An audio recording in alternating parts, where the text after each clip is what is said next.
Hello students, CTET 2026 की तैयारी को और बेहतर बनाने के लिए आज के वीडियो में हम देखेंगे अधिगम अक्षमता क्या होती है। अधिगम अक्षमताएं किस किस प्रकार की होती हैं, कौन कौन सी अधिगम अक्षमताएं हैं जो कि आपसे प्रीवियस ईयर में पूछी गई हैं और आपके एग्ज़ाम के लिए इम्पोर्टेंट है। तो शॉर्ट में हम थ्योरी को देखेंगे और नेक्स्ट वीडियो में हम इस चैप्टर से संबंधित महत्वपूर्ण एमसीक्यूज़ को सॉल्व करेंगे। तो चलिए शुरू करते हैं हम। सबसे पहले हम जानते हैं कि अधिगम अक्षमता होती क्या है।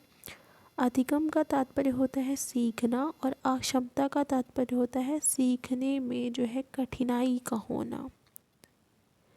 तो लर्निंग डिसेबिलिटी का तात्पर्य होता है कि जो सामान्य बुद्धि के या उससे अधिक बुद्धि स्तर के बच्चे होते हैं उनमें भी जो है सामान्य और अधिक बुद्धि स्तर का होने के बावजूद बच्चे में जो है पढ़ने लिखने गणना करने और समझने में जो है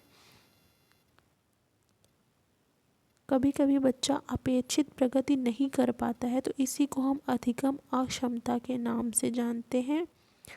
और ये जो है आपका स्टार पॉइंट है कि यह बौद्धिक अक्षमता नहीं है। अधिगम अक्षमता और बौद्धिक अक्षमता दोनों अलग अलग शब्द हैं जिसको हम अभी आगे जो है दोनों में डिफरेंस को देखते हुए चलेंगे। अब देखते हैं अधिगम अक्षमता के प्रकार को। सबसे पहला जो होता है वो हमारा होता है डिसलेक्सिया। कई बार आपसे सीटेट के पेपर में पूछा गया है, मोस्ट इम्पॉर्टेंट, आप इसको टिक कर सकते हैं। डिसलेक्सिया में क्या होता है? पठन संबंधी अक्षमता, पढ़ने में कठिनाई होती है बालक को, बच्चे को। अक्षरों को उल्टा सीधा पढ़ता है, शब्द पहचानने में उसको समस्या आती है। तो डिसलेक्सिया का अगर हम सिंपल सी बात करें तो डिसलेक्सिया मतलब पठन विकार। बच्चे को पढ़ने में कठिनाई होती है डिसलेक्सिया में। दूसरा है हमारा डिसग्राफिया। ग्राफ मतलब, ग्राफ से आप याद रखिए, ग्राफ मतलब अक्षर। तो इसमें क्या होता है, बच्चे को लिखने में कठिनाई आती है। डिसलेक्सिया में पढ़ने में कठिनाई, डिसग्राफिया में लिखने में कठिनाई। कीवर्ड्स है आपका, यहीं से आप याद करिए और यहीं से आपके एग्ज़ाम्स में ये पूछे ही जाते हैं। इसमें क्या होता है, अक्षर अस्पष्ट, गलत वर्तनी, लिखते समय दर्द या थकान होता है। आगे देखते हैं। तीसरी हमारी जो अधिगम अक्षमता है वो है डिसकैलकुलिया। नाम से ही आप जो है देख सकते हैं, इसमें कैलकुलिया है यानी कैलकुलेशन से संबंधित है। इसमें क्या होता है, गणित सीखने में कठिनाई होती है, जोड़ घटाव संख्या पहचान में समस्या आती है। तो ये थी आपकी डिसकैलकुलिया, जिसके नाम से आप समझ सकते हैं कि इसमें बच्चा कैलकुलेशन करने में असक्षम होता है, मतलब गणित सीखने में कठिनाई होती है उसको। नेक्स्ट देखते हैं हम। आगे हमारी है डिस्प्रैक्सिया। डिस्प्रैक्सिया में क्या होता है, शारीरिक समन्वय की समस्या आती है। जैसे लिखते समय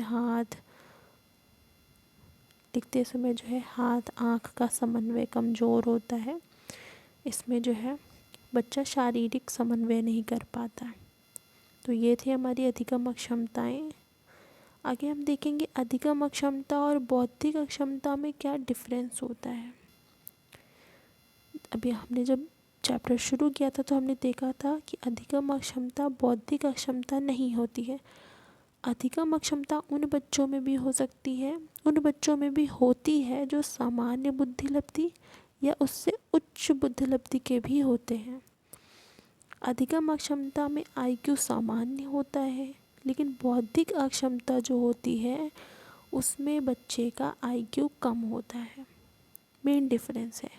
दूसरा हम देखेंगे अधिगम अक्षमता में क्या होता है, विशेष विषयों में कठिनाई होती है। जैसे बच्चे में पठन विकार है लेकिन वो लिख अच्छा रहा है। जैसे कि डिसकैलकुलिया है, वो गणना नहीं कर पा रहा लेकिन उसमें जो है वो पढ़ पा रहा है अच्छे से, मतलब किसी विशेष विषय में उसको कठिनाई होगी, ये नहीं कि सभी क्षेत्रों में उसको कठिनाई आ रही है। लेकिन बौद्धिक अक्षमता में के अंतर्गत क्या होता है, सभी क्षेत्रों में बच्चे को कठिनाई होती है क्योंकि वो बौद्धिक रूप से निम्न स्तर का है। अधिगम अक्षमता में क्या होता है कि सुधार संभव होता है, पठन विकार है, कैलकुलेशन डिसलेक्सिया है, डिस्ग्राफिया है, डिस्प्रैक्सिया है, डिसकैलकुलिया है, ये सब जो है इनमें जो है सुधार की संभावना होती है, लेकिन बौद्धिक अक्षमता में सीमित सुधार होता है।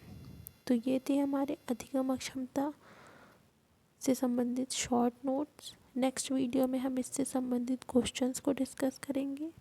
वीडियो अच्छी लगे तो लाइक करिए, चैनल को सब्सक्राइब नहीं किया है तो सब्सक्राइब करिए। मिलते हैं नेक्स्ट वीडियो में।